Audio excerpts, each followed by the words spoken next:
क्या आपको पता है कि श्री राम ने जब सीता को त्यागा, उस वनवास के पीछे एक कहानी है, एक रहस्य है। चलो मैं आपको वो कहानी सुनाती हूँ। एक बार सीता जी अपने सखियों के साथ मनोरंजन के लिए महल में गई। उन्हें पेड़ पर एक तोते का जोड़ा बैठा हुआ दिखाई दिया। दोनों तोते आपस में बड़ी मधुर बातें कर रहे थे कि अयोध्या में एक सुंदर और प्रतापी कुमार है जिनका नाम श्री राम है। उनसे जानकी जी का विवाह होगा। श्री राम 11,000 वर्षों तक इस धरती पर राज करेंगे और सीताराम एक दूसरे के जीवन साथी की तरह इस धरती पर सुख से जीवन बिताएंगे। सीता ने अपना नाम सुना तो दोनों पक्षों की बात को वे ध्यान से सुनने लगी। उन्हें अपने जीवन के बारे में जिज्ञासा हुई कि आगे क्या होगा। सखियों से कहकर उन्होंने दोनों पक्षियों को पकड़वा लिया।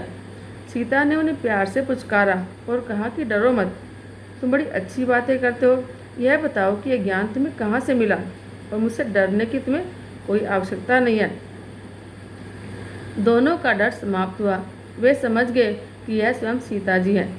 दोनों ने बताया कि वाल्मीकि नाम के ऋषि हैं एक, वे उनके आश्रम में रहते हैं और वाल्मीकि जी रोज राम और सीता के जीवन की चर्चा करते हैं और हम सब वो सुनते हैं और हमें याद हो गया है।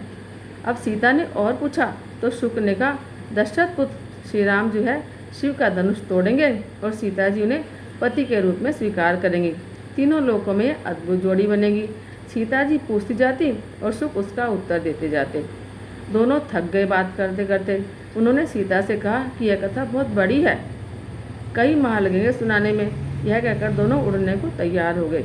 अब सीता ने कहा, तुमने मुझे मेरे भावी पति के बारे में बताया है, उनके बारे में मुझे बड़ी जिज्ञासा हो रही है। जब तक श्री राम आकर मेरा वरण नहीं करते तब तक तुम मेरे महल में आराम से रहो और सुख भोगो। अब सुकी ने कहा कि देवी, हम तो वन के प्राणी हैं, पेड़ों पर रहते हैं, सब जगह घूमते हैं और मैं तो गर्भवती हूँ। मुझे घोंसले में जाकर अपने बच्चों को जन्म देना है। सीता जी नहीं मानी।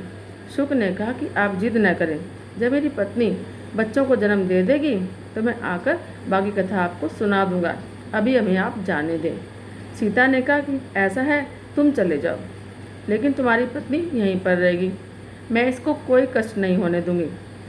अब शुक की पत्नी को क्रोध आ गया। शुक अकेला जाने को तैयार नहीं था।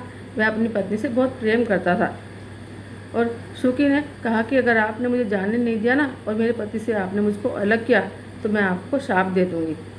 अब सीता जी हंसने लगी। उन्होंने कहा, शाप देना है तो दे लो, एक राजकुमारी को पक्षी के शाप से क्या बिगड़ेगा। शुकी ने शाप दिया कि गर्भवती को जिस तरह तुम उसके पति से अलग कर रही हो, उस तरह जब तुम गर्भवती होगी ना तो तुम्हारे पति से तुम्हारा वियोग हो जाएगा। शाप देकर शुकी ने प्राण त्याग दिए।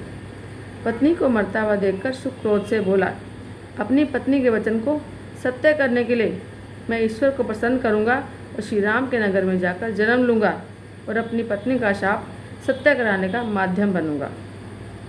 अब वही तोता अयोध्या का धोबी बना जिसने झूठा लांछन लगाया और श्री राम ने सीता को त्याग दिया और सीता अपने महल से निकलकर जंगल में गई। उन्होंने वही वाल्मीकि जी के आश्रम में लव और कुश को जन्म दिया। जय श्री राम।